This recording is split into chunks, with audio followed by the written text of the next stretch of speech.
Here in the Piedmont Triad, we're all connected by the ideas, innovations, and people working to improve our region, from transportation and planning to housing and economic vitality.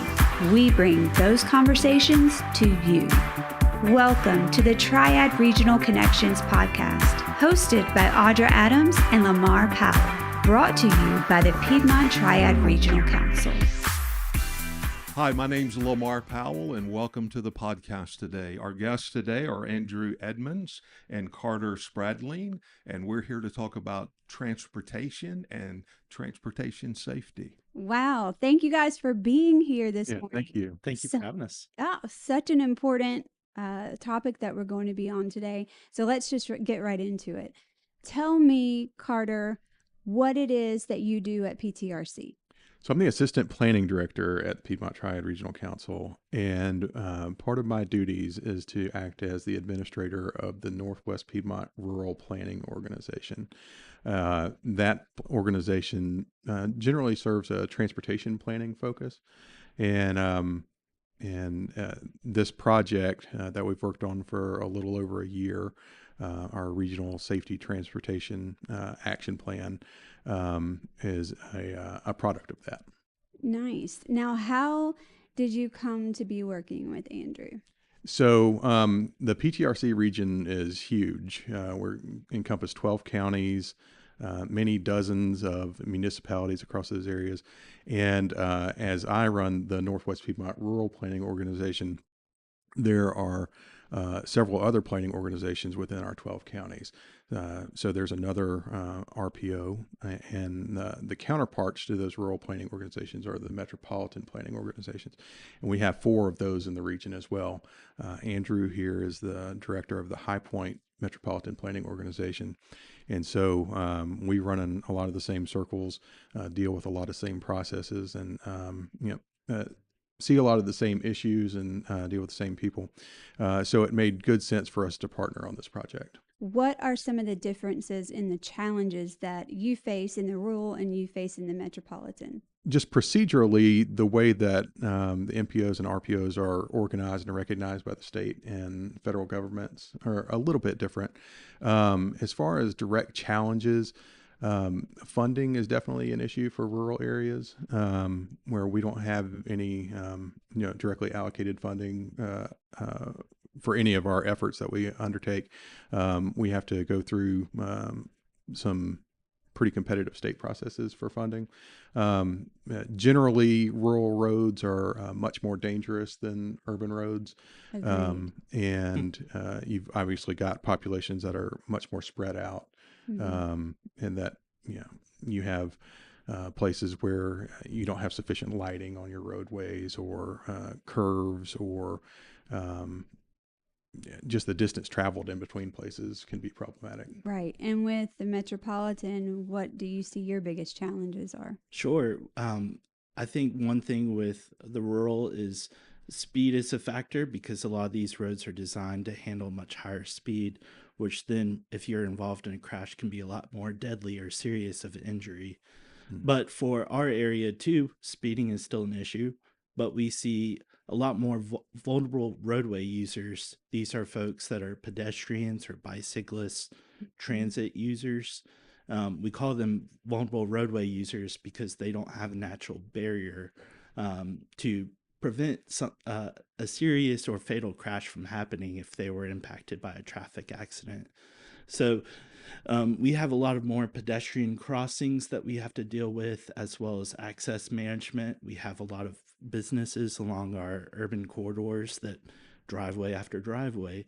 These are a lot of cars entering the roadway, so you have to deal with how do you limit access and prevent all these conflict points along our roadways. So I didn't know there was a lot of planning like this. I like it because I know my wife drives on the roads, my daughters drive on the road, my nieces drive on the road, and their safety is an important thing. So it's good to know on a regional level, this is something that's being addressed. And I noticed that the plan has a vision for 0 deaths by 2050.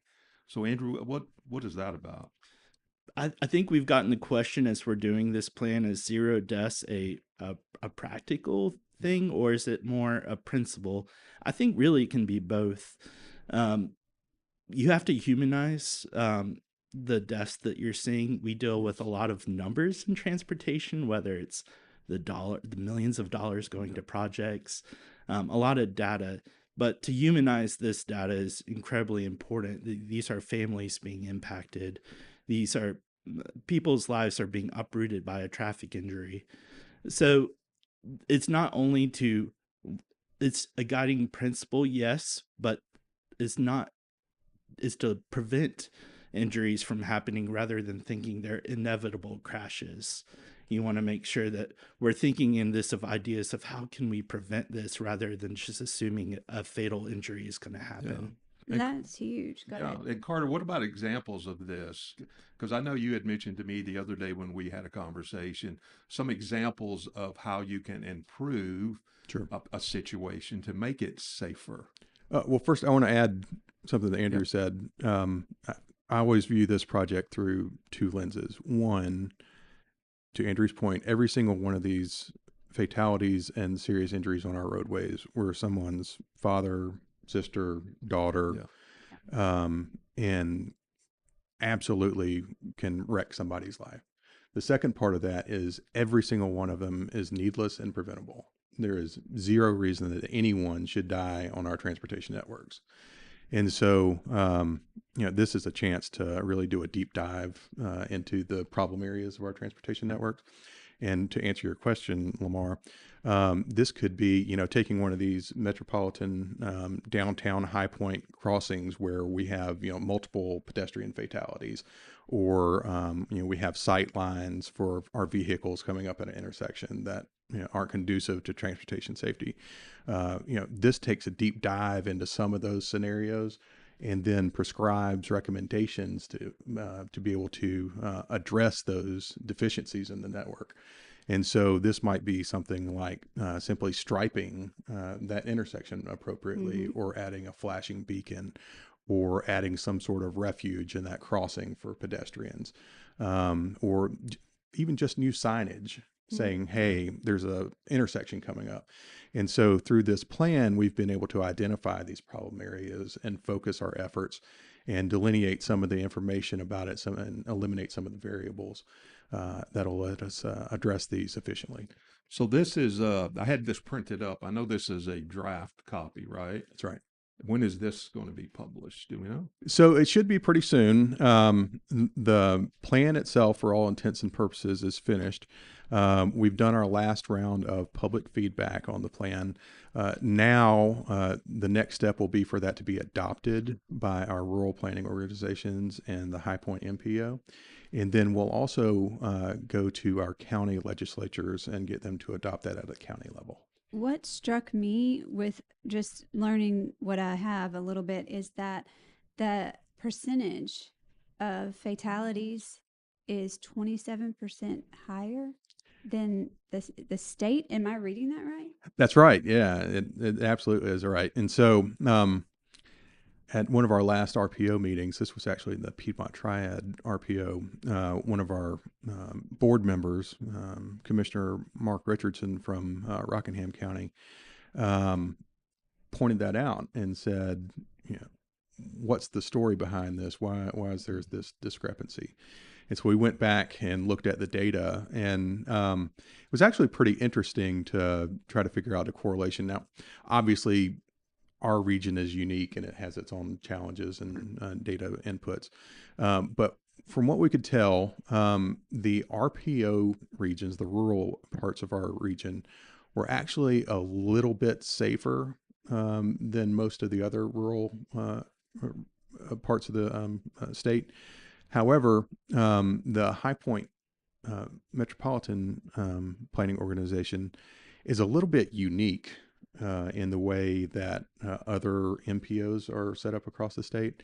So you take, the Raleigh MPO or the Charlotte MPO, and, those are very dense, very urban places. Whereas the High Point MPO obviously encompasses High Point, but it also has the whole of Davidson County. And, that's a very rural area in itself. And so, that's part of it. The other part of this, as far as we can tell, we're also a transitional area where we have some really rural areas coming into some pretty dense urban areas. And so we have a collision of two different transportation types coming and meeting together in a lot of different areas. So, we have, high speed, straight line rural areas meeting sometimes catastrophically with some of our more rural centers, or urban centers, excuse me. So with you, Andrew, how do y'all work together in this whole situation? How does this Sure. come together? I think a key term we use is regionalism. We see that these crashes aren't respecting jurisdictional boundaries. These crashes occur regardless of where you're planning. So we work together as partner agencies as a state, but also with this plan, we're able to partner together and do a plan. As Carter mentioned, we kind of have a similar challenge as Carter may have, where a lot of our area is rural compared to most MPO areas. That could be a whole nother podcast about the history of our MPO and why it has such a rural area. But it really made sense for us to tackle these challenges together because we face a lot of the same characteristics. But really, having a regional plan not only helps us as an individual planning organization, but as we're moving forward when we're requesting funding, to have a voice together that united, we have a similar goal in mind. If we can make the point that we've worked with other agencies, PTRC, the state, as we have with this plan, that we have a very common goal that when we're going to request construction funding for some of these intersections or sidewalks, we've talked with our partners and we all have the same goal moving forward. So would you like to see more than just High Point and PTRC? Would you like to partner with way more? Do you want this to spread like fire? So that's an interesting question. When we started this process back in 2024, we, in addition to talking to our friends over in High Point, did approach Greensboro and Winston-Salem about being part of the effort. So Greensboro is actually about a year ahead of us in their planning process, and Winston-Salem wasn't quite ready yet, so they're about a year behind us in the process. So the great news is, similar processes are happening in other parts of the region. The other good part about that is the Federal Highway Administration is adamant that if we're going to do these things, that we coordinate with those agencies around us. So part of our funding request was laying out a plan of how we plan to coordinate with the Greensboro MPO. And then as the Winston-Salem MPO gets underway, we make sure that we coordinate with them as well. So there's one cohesive picture across the entire region. So that's where the regionalism comes in. You're dealing with a state because a lot of the highways are state highways. They're going to look at it through a certain lens. But if you're dealing with counties and municipalities, they're going to be looking at that in a different lens. So coming together as a region and having a regional plan, I guess, makes that a whole lot more powerful when you have to deal with the state. Or do you partner with the state in all of this? The state's a huge partner in this. Obviously, North Carolina is kind of unique as far as the way our roadways are set up and funded. North Carolina actually has the second largest number of state-owned and maintained road miles of any state in the country, second only behind Texas. And that's because in a lot of states, roads are owned and maintained by local municipalities or counties, and here they're all state-owned. So by necessity, we have to work hand in hand with NCDOT to make sure that our wants and needs are properly conveyed to NCDOT through our administrators and our elected officials, but also to make sure that we're competing for funding appropriately through their processes. And I think too, from a state level, it would be smart if I was working for the state, wanting to look for solutions for the safety of our citizens, I would want your input. Absolutely. Lamar, to that point, the state has a set of funds called the Highway Safety Improvement Project Funds, HSIP, trying to remember program. But those funds are limited, and they're often looking for opportunities to partner with other funding sources. So if a planning organization comes to the table with some funds, they could say, hey, we might be able to contribute $100,000 of our funds versus a $5 million project. So the state eagerly looks to partner with planning organizations to make sure their set aside for safety can go further than doing it alone. So that's a great point. The importance of the regional concept is so important in so many things, because I know each individual municipality has something they need to focus on, but regionally, I think we can get a whole lot more done, and it's a better approach for the citizens of our state. I mean, it would be really weird if a rural road was great, and then right at the line of where the Metropolitan, it just went, a completely different kind of consistency. And, I think that's why it has to be congruent. I'd make a joke about crossing state boundaries, because oftentimes you see your maintenance funds aren't the same across states. Yeah. And sometimes I've seen that. I'm from Louisiana, so sometimes from parish to parish, because we don't have counties, we have parishes there. It's at the parish line. Oh, wow, it's the same thing. It's really different when you cross that line. And to that end, whether we're talking about transportation or food or stormwater management, to your point about regionalism, none of this happens in a vacuum. And what happens on Highway 52 going through Stokes and Surrey County directly affects Highway 52 going through downtown Winston-Salem. How many people does it take collectively to accomplish what you're accomplishing here? How many do you have? How many do you have, Andrew? As far as staff goes, we have a handful of people on staff in our planning department that work on these transportation issues. But outside of that, we have committees that are really the RPO. Okay. And that's, we have a committee that's made up of municipal and county staff members, like county managers, municipal planners that inform our processes. And then our other committee is made up of our elected officials, and they're the ones that take actual legal action and adopt our plans and adopt, the communication that we send to NCDOT. Gotcha. And it's about the same way for you? Yes, we have the same setup as well, with staff and elected officials being on both committees. We also had a steering committee that addressed EMS providers. We had people from every different sector that this might impact, whether it's healthcare, EMS, law enforcement, schools, engineers. Where would a regular citizen go to talk about some of these issues? So I'll just give it for instance.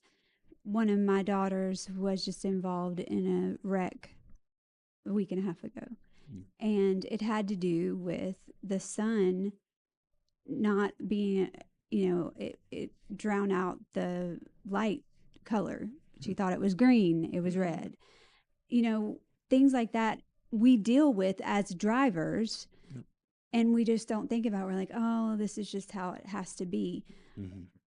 If I had that concern as a citizen, where could I go to? Is that y'all? Who would I speak to say, hey, something needs to change, because thank God she was okay, or her car's totaled and nobody died, but it could have been a lot different than that. There's a couple of different ways to look at that. As far as getting feedback and, more importantly, getting information as a private citizen, you can go to the Piedmont Triad Regional Council's website, www.ptrc.org, and search for Transportation Safety Action Plan. We have a dedicated page there. Now, it's not there today, but very soon we'll have a dashboard available that you can consume and do as deep a dive as you want to do on any of the information in this plan. It's very interactive, very accessible for all this information that we've been talking about. So if you want more information about any of that, that's the best way to do it. As far as alerting someone to that type of concern that you're talking about, yes, absolutely. Both Andrew's staff and mine, we're more than happy to talk to anyone about that. Another good option if they want to go straight to the source is to look up NCDOT's safety division. And they're more than happy. NCDOT does a great job at their public engagement to talk with any individual. And NCDOT is also divided up into divisions across the state. So for right now, we're recording Kernersville. We're in NCDOT Division 9. And the Division 9 staff covers a lot of the Northwest Piedmont RPO, the High Point MPO, and they are absolutely fantastic. And they are very eager to provide excellent customer service. We're very, very fortunate to have them in our part of the state. So if anyone wanted to talk to any of their safety engineers, I know that they would be more than happy to talk to individuals. Perfect. Yeah, and along that line too, I'm noticing as well different things within this that talk about like signage at intersections or the way intersections are set up. So all of those are things that one of the things I really like is some of these newer stop signs that have the light up feature when it gets dark. Mm-hmm. And I don't know if that's by solar or some other kind of magic, but when they're flashing red, you can see that, it gets your attention. And that kind of goes to your point as well. So those are things that you are trying to address on a regional basis. And that's what I see in here, actual examples of all of that, which I think is great. I didn't know that this kind of work existed, but it is vitally important and is saving people's lives ultimately is the goal. And I think that both of you are accomplishing that by working together. And it's just really good to see. So thank you for sharing all that. Yeah, the regional council, regional partnerships, it's so, so, so important. Absolutely. Happy to be here. Thank you. Anything else you want to add? One thing that's important to recognize in this is that a huge percentage of our fatalities and serious injury crashes happen on a very small portion of our roadways. Okay. And part of this plan has been to identify that what we call a high injury network. And by doing that, we're able to focus on the most extreme or most high priority sections of our transportation network and really dial in some very specific recommendations to address those deficiencies. Yeah. And so, 70%, if I can remember correctly, of the KSI killed and serious injury crashes that occur on our roadways happened on a minuscule amount, 3 or 4% of the actual highway miles in our region. So the tools that Lamar is talking about, where we can, address very specific issues, will be something that's very high impact when that occurs. And developing that high injury network helps us prioritize our resources moving forward as we're submitting projects for funding for safety. Luckily, High Point MPO has partnered with the state, and we've already got some funding to address some issues. So if listeners are going through North and South Main Street in High Point, the state has offered to fund some bicycle and pedestrian safety projects going through North Main Street. And a lot of that was thanks to the data derived in working on this plan. It's not just you're getting funding and then just willy-nilly spreading it all over everywhere. You're starting with, hey, this is the highest problem area. This is where people get hurt the most. And we want to fix that first. And that just makes sense. Yep. That just makes sense. So with that, please continue work and keep us updated as it moves along. And maybe when the plan is fully enacted, you can come back and give us good news and better percentages and all of those things. Absolutely. We will do another one in 2050 and 2050. and You're cheers each other when we get to that zero We can number. make that go. Thank you for keeping our family safe. I Yes. appreciate that and that hard work for sure. Absolutely. Well, takes all of us. So it's It been a does. pleasure, Carter, Andrew. Thank you so much for joining us. And with that, Yeah, we'll see you next time. yes, we'll see you next time. Thank you.